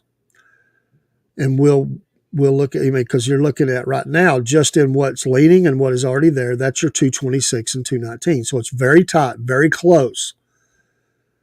And so you have these remaining electoral votes. Of course, you still got to make that up. That's 7 votes difference. So you look down there, and then Nevada becomes very important, right? And that's the one I think they could pull. I'm not sure about Arizona, but I think Nevada could be gotten, and that would be huge. But they got to prop up here. They can't lose North Carolina. They can't lose Georgia. Can't do it. So this is a good, colorful way to kind of look at it in a microcosm of where we're at. And just think of all the attention and all the money and all the work that's going to be done over these 65 days. 64 tomorrow, I guess it is. 64. I think it's 65 today. I read 64 tomorrow after midnight. 2 months, folks. Think of all the money, all the things that are going to be spent as we get close to that for these toss-up states. And, still people are being registered to vote. Texas just dumped 1 million voters off the roll that said shouldn't have been there. Those are huge things. Talk about helping it lean back to where it needs to be. Absolutely. But the real key for me here is Georgia. I think you can work in the others and pull those. It is close. Some of them, I'm not saying that a Michigan or whatever will pull that way. That's going to be another one. But you can't lose Georgia. You can't lose North Carolina. You can't do it. And so Georgia is a huge key. There's quite a few electoral votes there, them and North Carolina. And really they all have about the same, except when you go out west. And so that's a lot of votes right there. So, I mean, everything, even if if everything stayed the way it was, those votes there's 7 up. And you look at those numbers, and I don't want to dive in too much here, because next week I really want to look at kind of where those are at and run some different numbers. And we'll look and see how the 270 works to the win among those states. I mean, some of them don't have many at all. I mean, they're smaller. But, the heartland is all Trump for the most part. Colorado, no, but it's not many electoral votes. And that's always been a big boost to the Democrats, that California, with all those 54, go Democrat. And so they already got that in the till. And this is where we're at in elections. Well, Hawaii has 4. That's always a blue state. Uh, so there they are. 1, 2, 3, 4, 5, 6, 7, folks. That's your election. But in that state, wherever it's leaning, you got to go vote. You got to make sure it stays or try to pull it.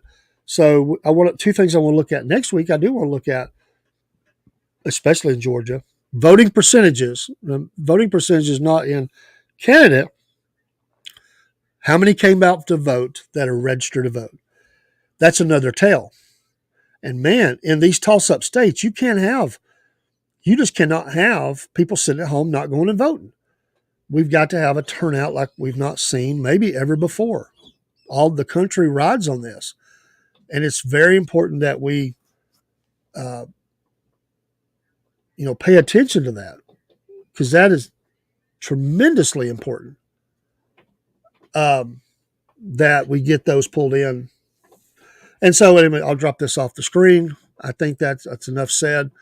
And it'd be interesting to see how you feel about that. Or I love to see some people email us. We don't get a lot of emails, but we get a few.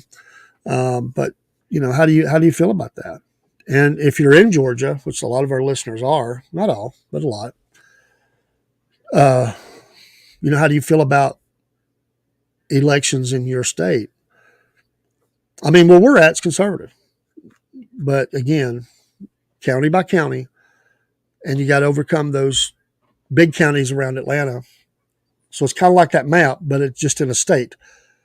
Win a lot of the small counties but the big counties, you get, those votes put in there and it swings it. And that in the state of Georgia, it's always going to be a late get by Fulton County.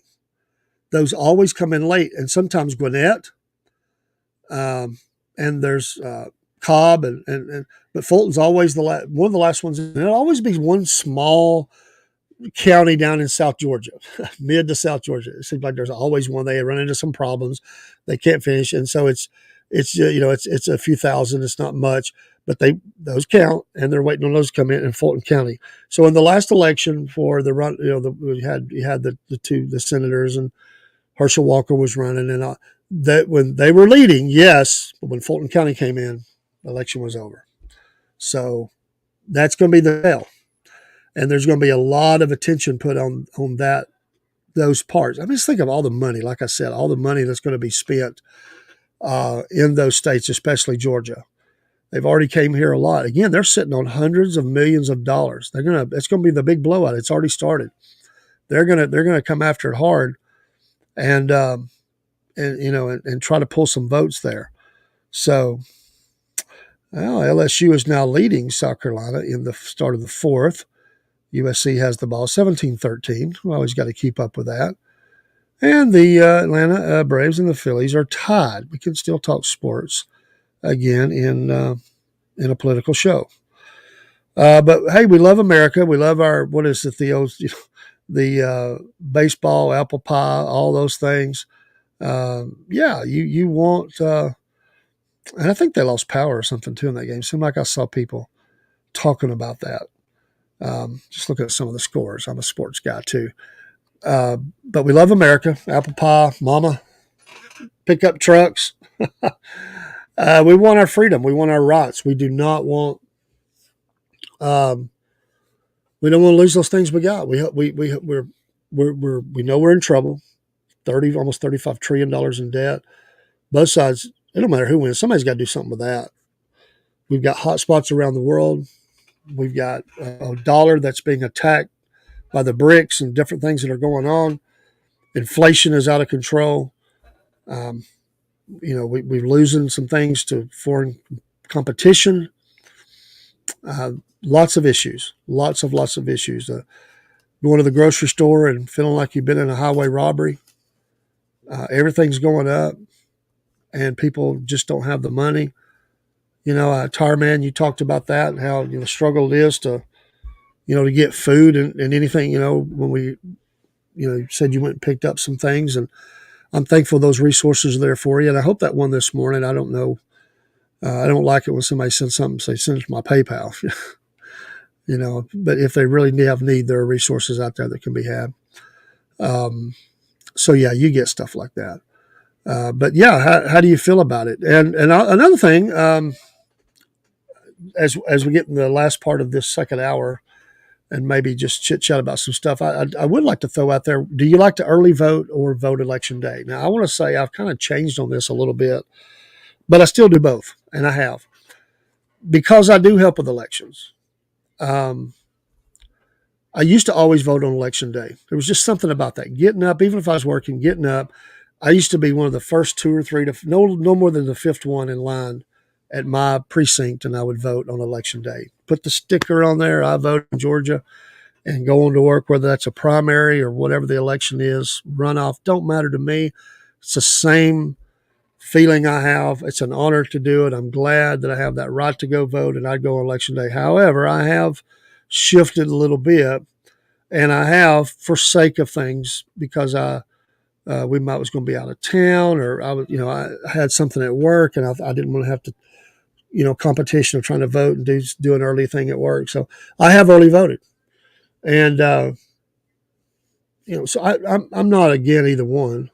But you got all these people out there. Some people are saying we need to get as people out to early vote as we can, so we know they're there. And then there's other people that say, "Oh, we got to all just hit it at election day." I don't think most people today, from what I can see, and I can only go by the environment that I'm in, so I can see it there. Most people you talk about, they like the early voting. They like to go ahead and be able to come by. It's not as crowded, and and go ahead and vote. And even some of those that come on election day said, "I meant to already have this done, but I want to make sure I got it in." So they come on election day because they want to make sure there's no problems. They get in there early. And then you have people that obviously do the absentee ballot and all those things, which is legal and their right to do so. And we support that for those that are, going to be out of town, homebound, whatever the case may be. Hey, bless you. That's nice to know you gave, and it kind of gives back to you, Tar Man. That's neat. I appreciate that. So you have the early voting, you have voting. There was a move in Georgia to shorten the early voting down. I thought they had sort of put that forth, but I don't think that's going to happen this time. Let me just look up here real quick, and I want to pull those dates. I had them in front of me the other week, but I moved my paper. I was looking for the dates. Give me the other stuff. Hold on.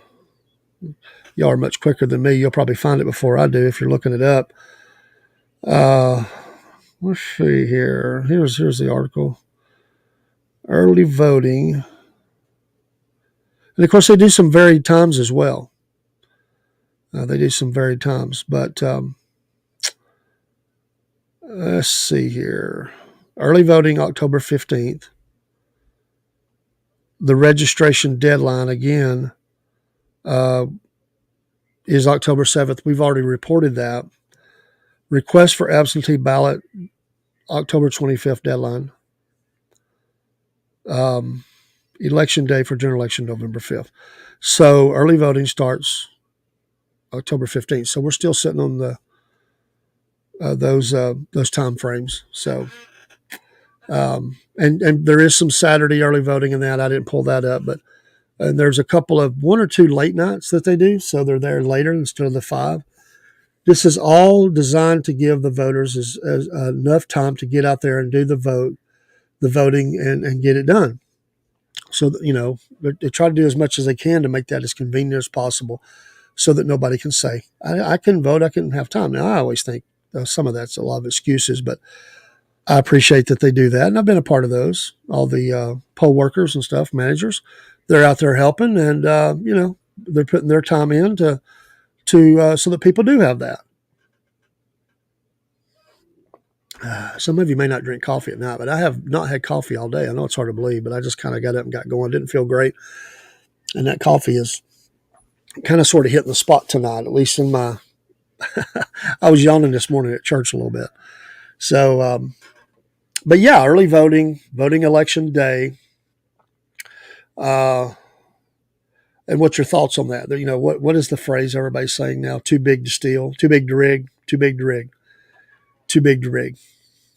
But you know what? If you do if you do go, um, if you don't go vote, um, then you've hurt the cause. And I want to look at one thing here real quick.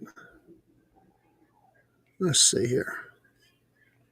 As we talk about Georgia, I wanted to see if I could pull this number. Um, let's see what we got here.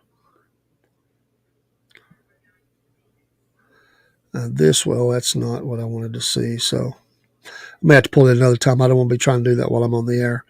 But just again, next week we'll pull the numbers on that, and we'll look at some of those things of the precincts. 154 counties in Georgia, and in my county that I work in, there's 11 voting precincts, if I remember that number right. I think that's correct. I haven't been to all of them, but I generally just work mine or early voting on the 2 early voting sites. So I've really only been to 3. Well, I've been to 4 because I went to a birthday party at one, so I know where it's at. I've been by most of them, but there's a couple of them I may not have. But there's in my county, that's what we have, and we have a lot of registered voters in the county. And no, they don't all come out and vote, and they need to. They need to, and we just love to see them come through the door and voting, taking a part in your right, your protected right. People have died for that right. Let's put this up. Yes, Herman. Because I don't do that part. That's handled by the office staff. Uh, Tell me kind of how that works for you. So do you call them and request it over the phone, or how do you do that? And then obviously you're mailing it back. If you could just give me a couple of bullet points, a couple of thoughts about the absentee ballot. I would be interested in that because I don't have as much experience in that area because it's not something that we handle on precinct level. That's handled by the elections staff and officers and stuff, and the office staff there at election headquarters. But so he's been how many years have you been doing this? Just first of all, I guess I would ask you, how many years have you been absentee ballot voting, which is another way to early vote, right? But you're disabled, you're not able to get it there. So he says, I just checked to make sure I'm on the mailing list at we say Lafayette around here, voting office. And he's been doing that for 5 years. Thank you for chiming in here because this is interesting. And we're talking to voters. So for 5 years, and it makes it easier. They mail that out to you. You open that up. You make your choices. And then you seal that. And I think it's kind of sealed, then goes in another envelope that's sealed, I think, if I may be wrong on that. And then you mail that back. And they get that in, and they make sure that those are counted in the election total. So for 5 years, he's done that. He just made sure he's on the mailing list and that they will send him that out. And that's great. I love it. You know what? This is a help to Tarman here, and it allows him to do that. Sometimes, Tarman, when you get that, yes, this is absolutely good advice. Just to have a deadline to get it back. You do. Make sure you follow directions good. Yes, you want your vote to count. So great, man. I mean, that's like an infomercial for elections. We hear those things, and we try to tell people, hey, you know what? You can get busy with something important. You put it off. Well, I'll do it tomorrow, and I'll do it tomorrow. And you're going to make sure that's something you need to make sure that you take care of, and it's took care of quickly, and you get that in as soon as possible. So, you want to get that back. And that's it, Tarman. Like, there's nothing else. Like, you request it, you're on the mailing list, they send it out, you do it, send it back. Okay. Again, a little more here. It's easy to mess up, and then they reject it. Yeah, you got to follow directions. I mean, there's a lot of rules and laws to this stuff, and the laws are the rules. but it's like the provisional. There's a lot of stuff in that. You got to make sure everything, and with everything we do with elections, it all has to, as we say, dot the I's, cross the T's. There's a lot, and the more I'm involved in it, the more I get comfortable with it and familiar with it. And the first, it just seemed like, oh, am I ever going to figure this out? It just seemed like it was too much to. I was thinking, my brain ain't. I'm never going to get it in. Just put your license info or state ID. Okay, verifying who you are. It's important to do. When you get that sent back in, it gets counted. I've seen them come in. I've been at the elections office, working early elections at the elections office, and well, for Catoosa County, because that's the county I work in and I live in, and watch them bring them in or come get them, and so I don't know the numbers on that. I really would like, before we start early voting, I need to reach out and see if I can get somebody, if they're willing to come on. I would love to just have them come on and just talk about for their county. And it's the same across the state, but for them and how that looks and feels and stuff. And there's a lot of audits and stuff that go on, but they can talk at a much higher level than I can. I'm not authorized to be a spokesperson, nor do I want to be. I keep my mouth out of it because I'm not trained. I'm not the person responsible. I'm just telling you from personal experience and putting the information out there they give us to all the deadlines, what to get done. That's why I'm asking about this. This is not an area that I have worked in, so I'm not as knowledgeable about it. So I thought I was right on that. We watch videos on this, but since I don't fool with it, okay, you get two envelopes and one goes inside the other, like I said. Like I said, look it over good and ask someone if you don't understand what it means. Very good advice. Very good advice. And you can always call back, too, if you need to. But, yeah, you get two envelopes, one goes inside the other. Yeah, you don't want this thing floating around out there by itself, so it goes in another envelope and protected. And but I did want to ask you, Tar Man, when you voted, were you election day kind of guy, or did you try to early vote? I'm just curious of that. So now you get the absentee ballot. But when you were going to the precinct, did you go early or day of? Thank you for that. He's offering to help anybody that's in this through the Facebook. He's willing to help. Just contact him through there. There you see Tireman57. That's awesome. We do need to help each other. You remember the Chad debacle? Oh my goodness. I don't want to dive into that, but I do want to say some of the things that they felt like it was a little offline, and they were saying they got confused, and that's how come they didn't. That was, what a mess that was. No, we don't need that. That was Florida, right? We don't need that mess. Okay. I think a lot of people would say this whenever I could get to the voting office. Hey, we work, and you're busy. And so whenever you could get there. Okay. And he's putting that out there for you. Facebook, Michael McGill. Thank you, Mike. Thank you. That's awesome that you're willing to help that way. Cause there's some people that may be in the same boat, and they may see this and they've got questions, or maybe they've never done it before. Maybe this is the first year they have to do that. And, make sure you meet those deadlines. That's great. That's what, that's really in essence what this program is for, is to be a help, give information out there. Yeah, we're giving opinions. Some, I'm just trying to point out things. I don't try to spin it. They always talk, what was the no spin zone as O'Reilly, right? I like him. I still listen to him every once in a while. Well, let me ask this. We've got just a little bit of time left. Hold on. Yeah.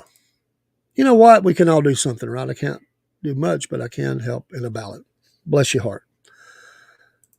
In the time left, and I got done a little early, and didn't want to bore you too much more about the map. But we're going to try to look at that at a little deeper level later.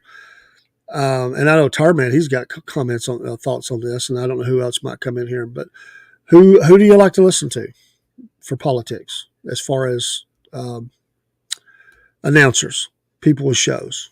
Who do you like to listen to? Who's like that cup of coffee to you? When they come on, It's like a good cup of coffee, and you really enjoy what they have to say, and it's informative to you, and you really identify with what they say about a matter. Um, for the most part, you may disagree some, but who do you like? Is it Dan Bongino, or is it Bill O'Reilly, or Tucker Carlson, or well, there's so many of them, right? I could go on and on. There's some that are more local that I like to listen to. Um, the names, my brain ain't working a little bit, but um, there's some that are more that are smaller, not much bigger than we are. And we're kind of new. They've been out there for a few years, and they are a little bit bigger, but and I've learned a lot from them, and I like their content, and I try to watch them when I can. And obviously, we're doing a lot here, but uh, we've grown a lot, and really, we didn't get started until late May. We think about that. I mean, we're here, we're September, and we've come so far, and we're we want to continue that growth, and um, and provide some content that's friendly to you, and it's comfortable, and you feel good about it. We laugh a little bit. We talk about but it's something where you're not going to be throwing tomatoes at the screen. You're like, oh, I agree with these guys. They bring out good points. They listen to me, and that's what we wanted to be. Just a conversation. It's like sitting on that front porch on Friday night, right? We're just having a conversation. And I think that we've lost that art. I don't debate anybody. I'll listen to them because I find you're not going to change their opinions anyway, and they're not going to change yours. So why do we have to argue? Let's if you got a differing opinion, you have a differing opinion. You have that right. This is America. I'm passionate about stuff. You're passionate about stuff. But we don't have to be enemies, and we don't have to hate each other. That goes against all of the biblical teachings, mandates, precepts, laws, whatever that there are. I am a Christian, and first, Jesus is my king, and I love America. I love being a citizen here, and I'm very patriotic and love the military, and I'm crazy. I like the political process. It'll make you mad sometimes, but I've always found interest in it. I think my dad instilled that into me when I was very young, and it's just always been there. So okay, he's put a bunch here. Let's see what this Tar Man has to say. It varies on Rumble. Charlie Kirk, I've watched him. He does a lot with the young folks. Jack Poso, as they say, Posibic. I don't know if I said his name right. I like Jack. I listen to him at times as well. Dan Bongino is always a go-to for me. I like Bongino. Benny Johnson, I haven't listened to him as much. I know of him. It's really just sake of time. But I do try to take in different ones. So he's listened to a lot, so I get the whole story, just put it all together. Most all conservative podcast, yeah. Yeah, not in any particular order. I get it. I'm there with you, man. Um, I love Bongino. I do. He just throws it out there, right? Uh, I like Charlie Kirk. Sometimes I don't like him as much. Not personal, just sometimes some of it can get on my nerves a little bit. That's just me. It's okay. We can breathe. uh, there's still the Glenn Becks out there. There's many, many, many, many more. And we forgot to mention some of the females that are out there that are doing very well and really bringing out their things. And we live in a great time, isn't it? I mean, I just find that you can do this from this side, and I'm on both sides of it. I'm a presenter here, a podcaster, and a content creator, and all those crazy things. Never thought I would be, and I love it, and but I love that side too. And I've been in there commenting, and I still do that. I'm still on that side. I'm watching people in their podcast, and I'm sometimes I make comments and reach out to them just like y'all that you all do here, or some of you do, and it's kind of not. It's kind of neat to see both sides of it. It really is, and there's some that I didn't agree with on certain things. You may find it shocking, but years ago, I used to listen to Don Imus.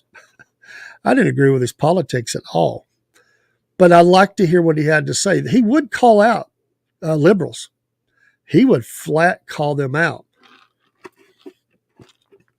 And I know he made some controversial comments and destroyed his career. Of course, I believe he's deceased now.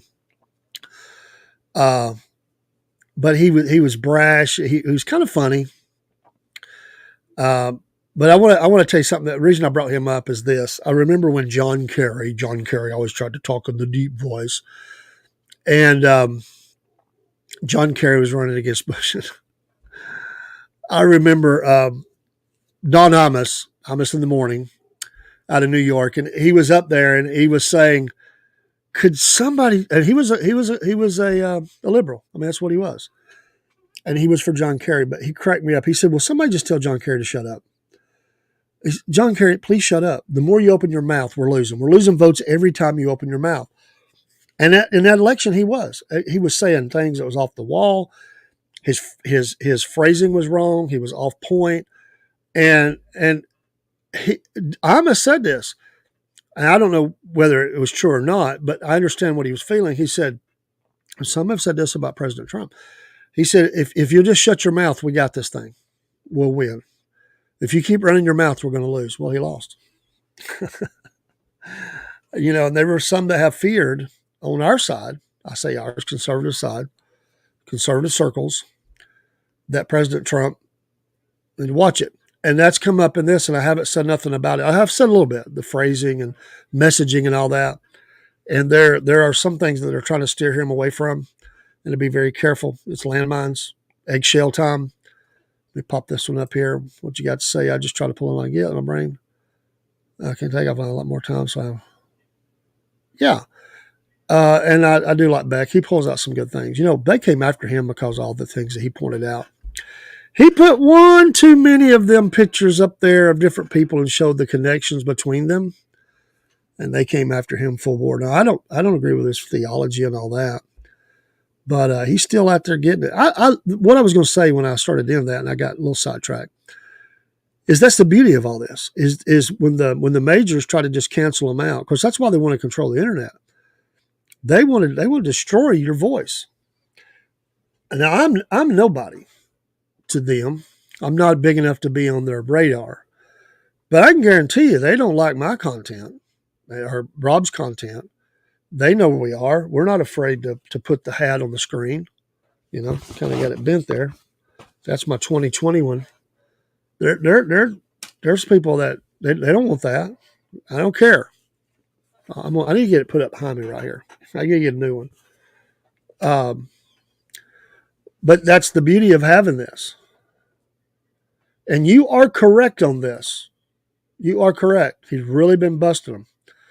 And you know why? Because they see how shallow their campaign is. And it's the Don Imus coming out. Not him, but what I mean is it's the same thought. You guys you're messing up, and they're afraid they're going to lose. And so they're being critical for them to clean it up and to win. And both sides to a degree do that. Both sides do that. Bongino does that. And he'll say, you can be mad at me if you want. He'll say something, and Tar Man, you know this. He says, I'm just going to call it like it is. I'll let the chips fall where they are. But if I don't like what you're saying, he said, I'm not a homer. I'm going to call it out because the intent is to win. And he is correct. He's correct. This is the guy that throws the monkey wrench and everything, right? Yeah. He's been in the news a lot this weekend, right? Brazil shutting down X. People talked about him using his Starlink network and VPNs and all that. This guy, he does come up with solutions. And he has came back. By the way, we still get mad at X, right? We can say that. I mean, we're on X. And I'm frustrated right now with his ratio with the podcast and how many we can follow versus followers. And they kind of got me boxed in right now. And I'm trying to work through that because we're trying to raise that up. We're at 41, so almost 4,200 followers. And, some of those rules, and they'll box you in and penalize you, put in the penalty box. You get the big forbidden message up there. Forbidden. Some people don't feel like they're being seen by as many, that the algorithms are, there's always a lot of controversy about that. But he did save a lot. He gave us a lot of hidden stuff that we never saw when he took over Twitter. By the way, do you like X or do you like Twitter better? There's a lot of talk about that. A lot of people like to go back to Twitter. I've been on Twitter a long time. When I got on it, you didn't have as much. There was not as many people on it. It's really exploded, and you could talk to. I've talked. I mean, you could still do this, but there were so few people you could reach out, and it had a lot of news people, entertainers, politicians, and all that. And you could send them something and talk right back with them. You know, they would respond to you. Now it's getting so big and crazy, and everybody's trying to have their moment brand. You know, get their views up and get their money monetization and all that. Some of it just has gotten ridiculous. I try not to be caught up in that world. If any of our streams get monetized, and it's all going back in the podcast, you know, so that's not my gig, and I let others in the crew push that more. Not that I say that I'm not concerned about it, because I think all of it feeds together.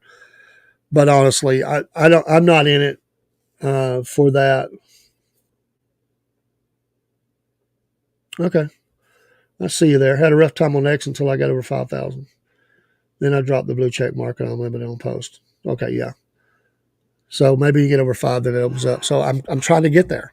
I don't even try anymore. I'm just trying to get the podcast out there, really.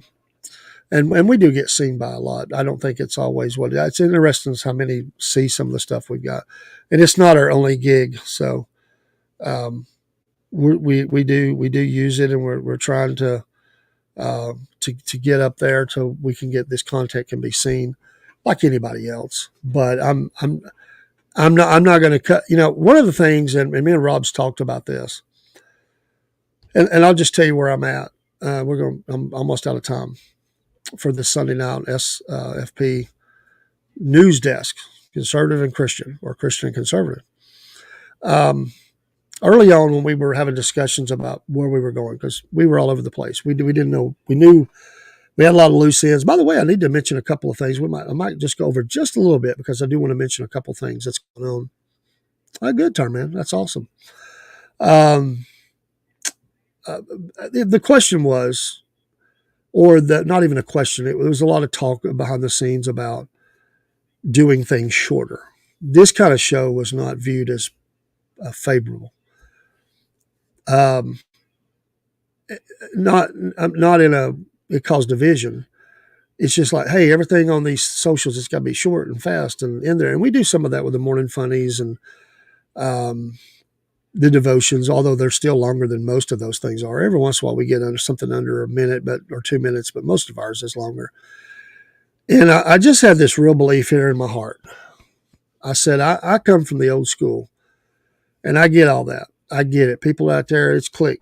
Just click, click, click, click, click. I said, I come from the old school of watching Johnny Carson, you know, Merv Griffin, all those old guys that are all deceased now. We just lost another one, Phil Donahue. I understand, Tarman, yeah. So we, those guys had a sit-down conversation. And I said, I will give you some short creations. But for me, I'm into the more long-form stuff. Not because I'm great to look at or I think I got a lot of great things to say, but I enjoy it. And I want to kind of continue that thing. So I fought for that a little bit. Not fight. I advocated for it. It's a better word. And we had a kind of a moment of decision there. And we just said, listen, this is important to us. And all that is nobody's, it's not an argument. It's just conversation we have as pre-production, looking forward. And you got to have that. That's how you get better. And we're always looking to get better. So it's not sake of being 2 hours for being 2 hours. I felt this show needed to be 2 hours because I knew there would be a 1 hour I wanted to cover certain things, news and different things, and 1 hour dive in and talk about. And as we get past the election, we'll look more at what's going on with the administration, whichever one's in there, and looking at down ballot things that's going on in some of the states 2 years afterwards. Got a lot of governors and stuff like that. Lots to be looked at. There was even talk we would never do politics on here. Well, we are now. That early on, this podcast we're not doing politics. And I agreed. And but as I mentioned last week, I had a change of heart about that, and and I'm glad I did. This is fun to me. This is great. But really quick, just a couple now, not big changes or anything like that, but we have modified a couple things that'll start this week. Really, kind of started last week on one of them. Everything's really the same except Mama Said now is longer on Monday night, and it's not strictly well, Mama had said this, and let's explore that. We're still going to have that. It's still going to be called Mama Said. We might have another part of that title. We might add to that, but it's going to be more. It's going to be talked about a little more, but it'll still center. It'll still focus on Mama and all those things. And eventually, we'd like to have a female co-host in here with us as well. Go have three of us. That would be great. The mama, need a mama, but we're looking at that. We'd already expanded that, and just felt like a natural progression for us. We still have our morning shows, but you did notice last week, I think it was on Tuesday. If I do a show on Tuesday or Thursday morning, it won't be called the morning show. It will be on Tuesday. It'll be called well, either one of them. Dave in the AM. That's sort of my morning title, Dave in the AM, and I put Tuesday Talk. So if I do a show on Tuesday, it'll be Dave in the AM Tuesday Talk. I won't do every Tuesday, but you'll see me pop in because I'm up sometimes. It just depends on how morning's going. And Thursday, it would have a Dave in the AM something with Thursday. Those are just in and out, not all the time. Another thing we've done is on our Southern Mannerisms, Southern Manners, we're merging those into one program. I like this. It'll still encompass all those things. We got kind of stuck and where did this really fit? When do we have time to record it? But it's going to be called Southern Talk. You're still getting two programs. And that'll be talk about Southern issues.